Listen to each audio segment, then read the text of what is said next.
Hey, hello out there. This is Coach Eric Johnson, also known as The Brand. And this is Coach Aaron Thigpen, the source. Aaron, what's happening today, man? I tell you, we always talk about this when we're in a gym together. And our subject today is, are you a student of your sport? So let's hit it up on that today, Aaron. What's the skinny on that, man? Because you and I have some good opinions on this. We always talk about this on a daily basis.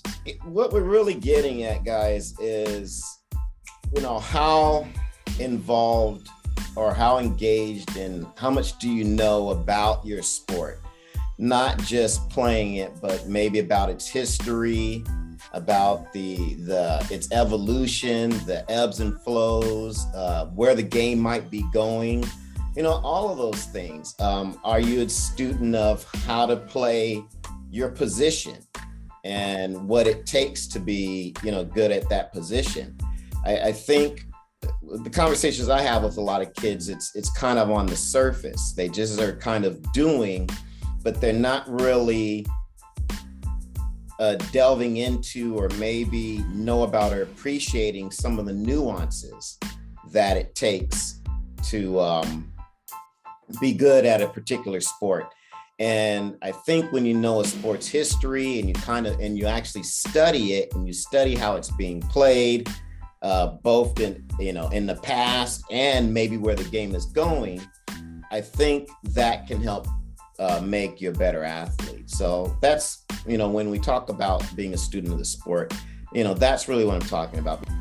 For example, I see this a lot in some of the team sports where there's kind of like where kids just make bonehead mistakes because they don't really study situations, scenarios, and how to react to those things and make the play. I mean, you're in baseball, so I'm sure you see that sort of thing where it's like, well, in this situation, the ball should go to first, not to second. And so, I think, and part of it's probably on us as coaches and instructors is that we always have to spend so much time on the mechanics, right, with a lot of athletes that some of that stuff, even though it might get covered, maybe doesn't get covered in depth, or maybe doesn't get covered in the way that these kids can kind of absorb it and then use it. So I don't know. I mean, that's kind of initially what goes on in my head in terms of, student of the sport. So it kind of ranges that whole. Yeah, it does, Aaron. And I think about a lot of things when we come to this subject. One is that when I was growing up, and I think of this too, and in fact, Aaron, we have champions are coming up, and one of our guests is Shooty Babbitt. Yeah. And I watched Shooty throw the ball when I was a kid at the Oakland Coliseum, and I was watching him throw the ball, and I was watching how the ball was rotating. I go, man, that looks kind of cool. Can I do that? So I went back, and that next week in practice, I was trying to get my backspin correct when I was throwing the ball. So I don't know if kids watch the game because of the media or ESPN or Major League Baseball Network. There's so many highlights and so many, the emphasis is on home runs and speeds and exit velocities and how fast you're running to this spot and look at that catch you made. Right. Instead of being a student of the game. Student of the game means you're studying how you can make your actions better, whether it's a individual action or it's a team action. I think about when I'm coaching our team, Aaron, and the very first year in the 7th grade, I'm teaching the kids how to play the game situationally. Down first base, ball gets hit, get the lead out at second base, or if there's 2 outs in the inning and they throw the ball to second base, but the guy on first base get the lead runner at second, the easier throw. I'm still trying to get our guys to throw the ball to second base instead of throwing it across the diamond. Right. It's a harder throw. So understanding, just that kind of stuff. I mean, you watch it on the TV all the time with major league players, and they're not throwing a ball across the diamond, but you know what? Innately, they were taught from a young age at 8 and 7 or 7 and 8, get one out. Yeah. It keeps on going on and on for 15, 16, 7. I'm like, why are you throwing the ball across the diamond? Isn't the easy way to just throw it to second base? And it's so conditioned. And that's how I know they're not students of the game, because they're not really testing what was taught to them earlier at a very young age, which is the easiest play rather than get one, So. Well, I mean, you mentioned something that kind of just provoked a little thought with me in terms of, you talked about how kids are absorbing sports now. Kids are absorbing sports differently than we did. And maybe that's part of the equation here. When we were younger, we had to read about sports and our heroes and those sorts of things. And there was limited, or we had to go see them, in games, be there at the stadiums.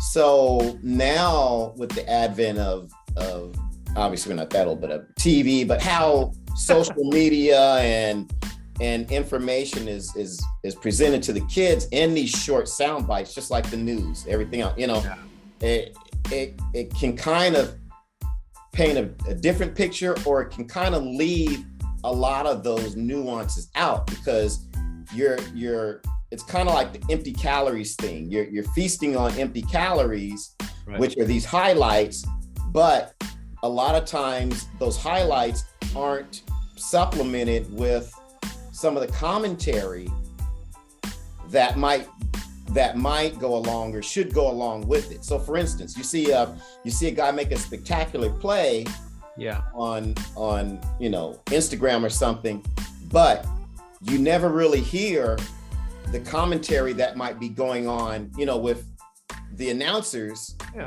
about that, if there's something of value there.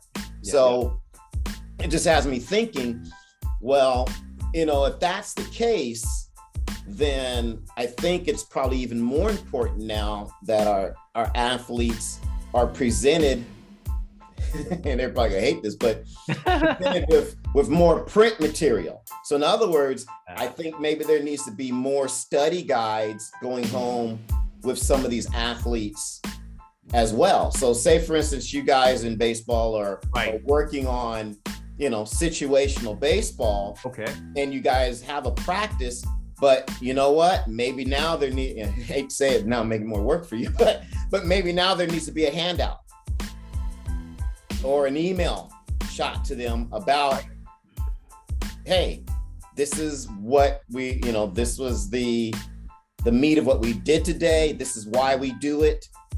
And it kind of, again, kind of adds a little bit more meat to what they're doing and more substance. And maybe that might trigger more questions, more thoughts. Study guide, student of sports study, give them some kind of study guide or some kind of notes that maybe is gone over before practice and then after practice. I don't know. I mean, for track and field, it's a little bit different.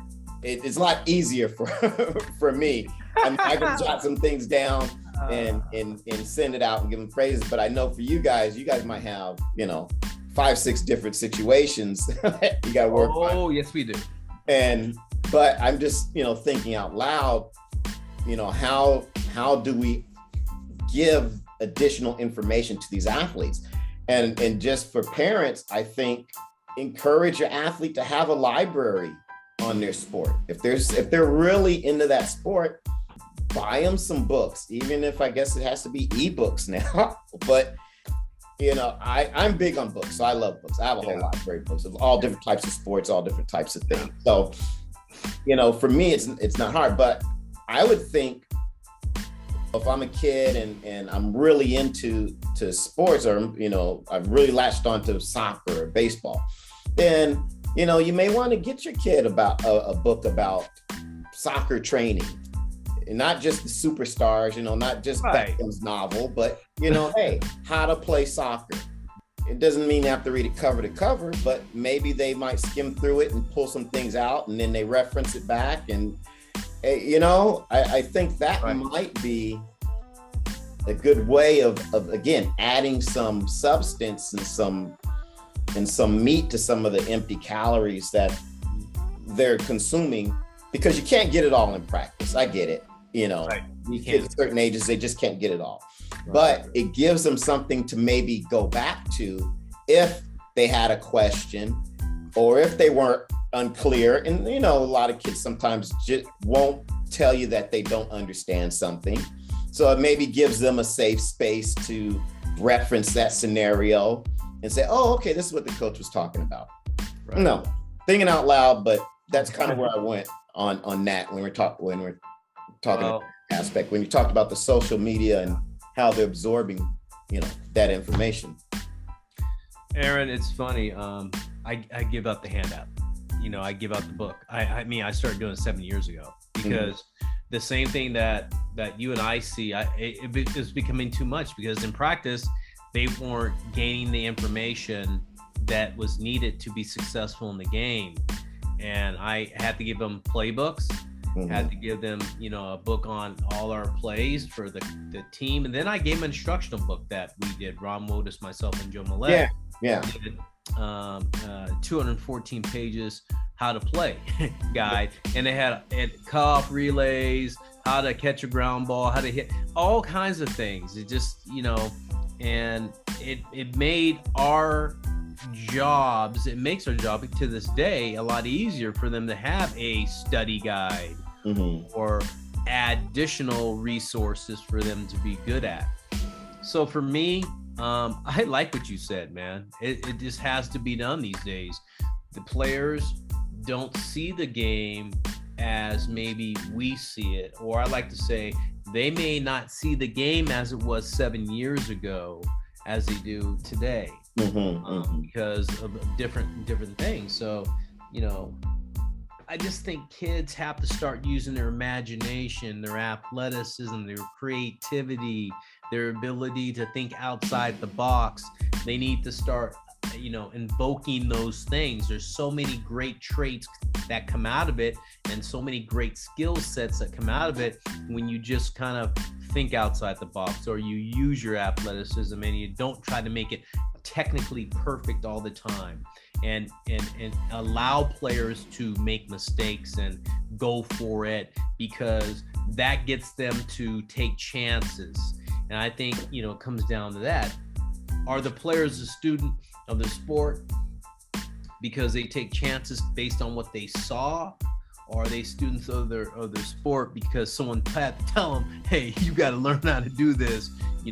It's kind of interesting. I think it's a great subject, because you and I see that there are less players out there that really know who Hank Aaron is. I asked kid, who's Stan Musial? I threw out some 50s, 60 players. Who's Stan Musial?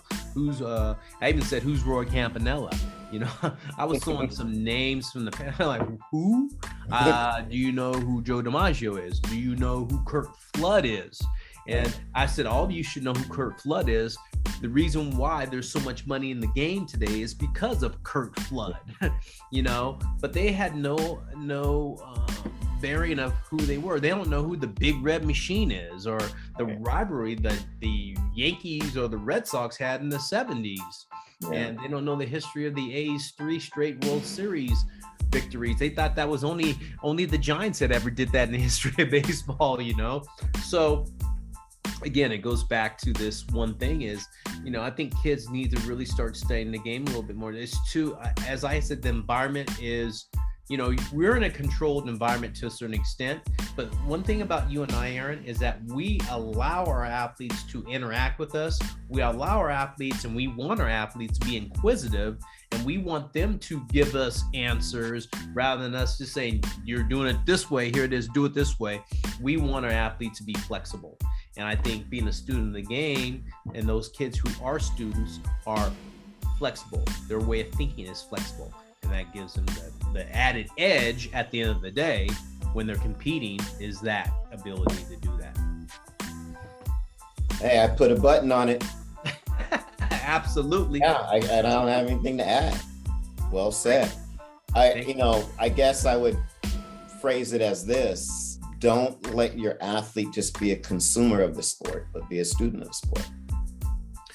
Well said right there. Hey, that concludes us today, Aaron.